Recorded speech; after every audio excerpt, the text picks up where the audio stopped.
Hello and welcome to Blues View. I'm Paul Bradley. I'm joined on the phone now by Birmingham City correspondent Colin Tassam. Hi, Colin. Hello. Well, first up today, we'll take a look at Roger Johnson's move to Wolverhampton Wanderers. It's been lined up as a £7 million move. First of all, is that about right for a player of Roger Johnson's calibre? Yeah, that's an interesting point because I think most people, especially most Blues fans, would have hoped if he was going to go that they would have got more money for him, the same in regard to Craig Gardner. But at the moment, it's financial crisis, it's needs must. And really, I think 7-8 million is probably about right. Roger Johnson is 28, he's had 2 good seasons in the Premier League.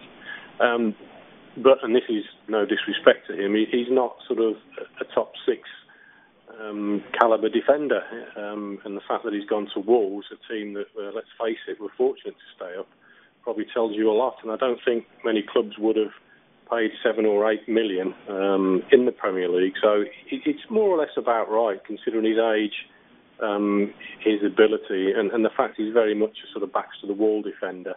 And only certain clubs need those types, and obviously Wolves were one of them. But without a doubt, it's another departure from the Carling Cup winning team, and again, it just lays bare the fact that Blues are in money troubles, and they do have to get shot of some of their star assets.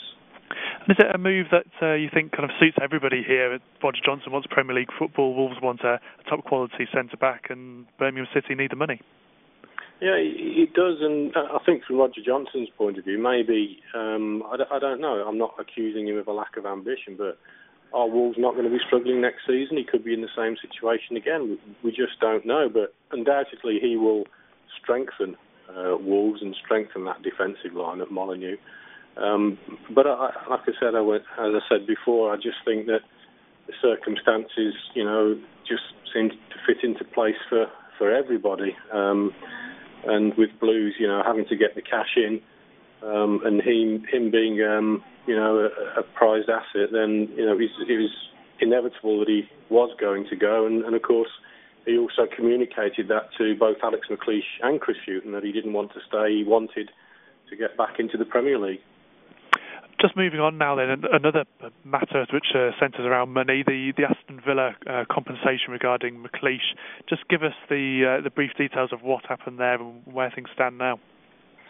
Well, to all intents and purposes, I think it's not so much an admission of guilt, but effectively, it is, because Blues were claiming compensation for Alex McLeish's walkout.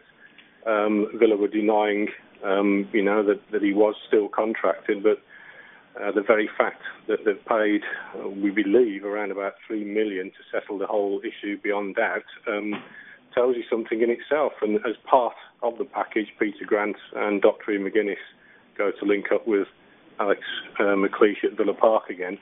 And I know all parties concerned are not allowed to speak publicly about it, but I know for a fact that the Blues board have been privately celebrating, and they feel vindicated because obviously they dug their heels in and felt that they were due compensation. Obviously not the $5.4 million that they said was in the terms of Alex McLeish's contract, but nonetheless they have got some money for their manager and for those incredible events that happened a few weeks back, and has sort of really made us all sit up and take notice this summer. It's been absolutely incredible post-season so far. Now, Blues fans, the question on their lips will be, and has been for the last few weeks now, they've seen Gardner go for around $6 million, Roger Johnson's going for around $7 million, there's some compensation coming in from Villa. What do you think the chances are of Chris Hughton seeing any of this money, or is it just a little bit more complex than that? I think the situation is complex, and I think the finances have worsened since the end of the season. But my understanding is that, yes, he will be able to receive some money, but how much, I couldn't tell you. I don't think anybody knows that, not even the manager himself yet. Obviously, he will want to bring in players to strengthen the Blues squad, and I'm sure he's put in a list already to the Birmingham board and Peter Panu, and we'll see what develops. Obviously, surely Blues cannot carry on just selling players willy-nilly, because then, the gravity of the whole situation would be clear for all to see. They have to stop somewhere, surely, because they need a team that is good enough or competitive enough for the championship. If they want to get out first time, ideally they need to keep the better players, as many as they can, but it doesn't look like that's going to happen. But back to the first point, I do expect that Chris Hughton will be given funds, but how much at this moment, I wouldn't be able to say for sure.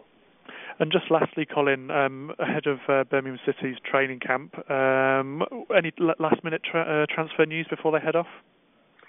Well, from what I can gather, I think Chris Hughton is looking, he's assessing some loan options at the moment now. That is obviously another avenue that will be open to him. And, maybe there might be a few spaces spare on the plane over to Ireland where they're going for the next few days. There's a game against Cork City on Saturday night, which is the first pre-season friendly. And it would be good almost to sort of talk about the football and how the team have performed after, the last few weeks since relegation. I think it's going to be, still up until the big kick-off in the Championship, it's going to be a busy old time for Blues and Chris Hughton with more departures and more players incoming as well. Okay, Colin. Well, thanks very much for your thoughts today, and we'll be back again. We'll be back again very soon with more Blues View.